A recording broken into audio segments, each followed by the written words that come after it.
মনে পড়ে যায়।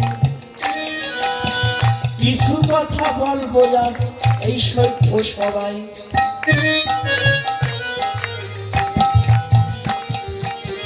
সনাতন ধর্মে আছে নারীর মর্যাদা দান, নারীকেও কিন্তু বাবা দিতে হবে যে সম্মান।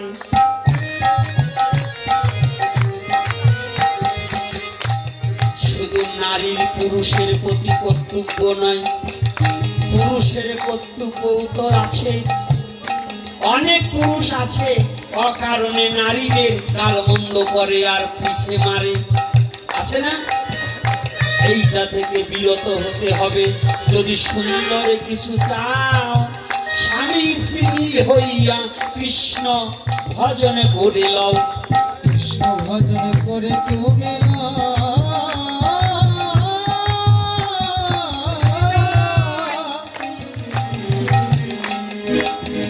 এখানে বলছে শাস্ত্রে, স্বামী স্ত্রী এক না হলে ভজন করা তো যায় না। পর পুরুষ পর নারী নিয়ে কখনো সঠিক ভজন তো হয় না।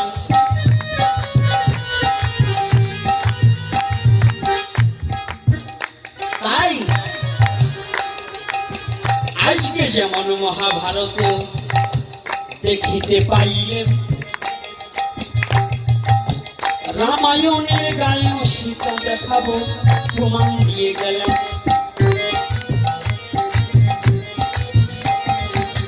রাজা দশরথের কথায় যেদিন ওই বর রক্ষা করিতে যেদিন রামচন্দ্র বনবাসে যান, দশরথের কথার মতো কি সীতার বনবাসের কথা রয়? কি আছে? আছে? কোন কারণে মা সীতা দেবী বনবাসে গেল, সেই কথাটা এখন কিন্তু খুলে বলা ভালো।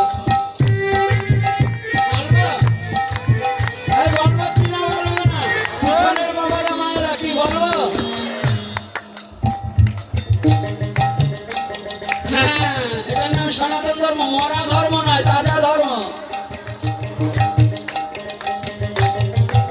কায়দা আছে।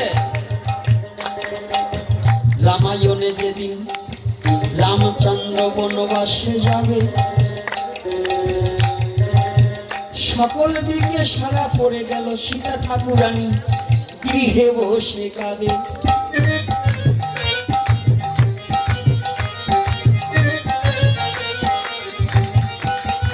আমি নারী, আমার শোভা ওই স্বামীতেই রয়।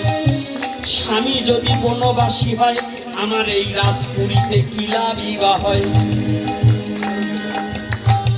আমার সীতামা রাজপ্রাসাদ থেকে বাহিরে এসে অমনি স্বামীর যুগল চরণ ধরে বলছে কেঁদে কেঁদে,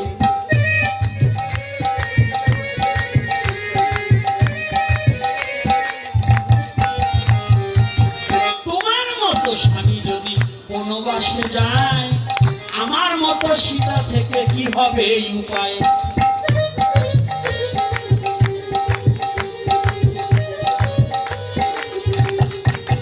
কথাটা কি বোঝা যায় মা? বোঝা যায় মা?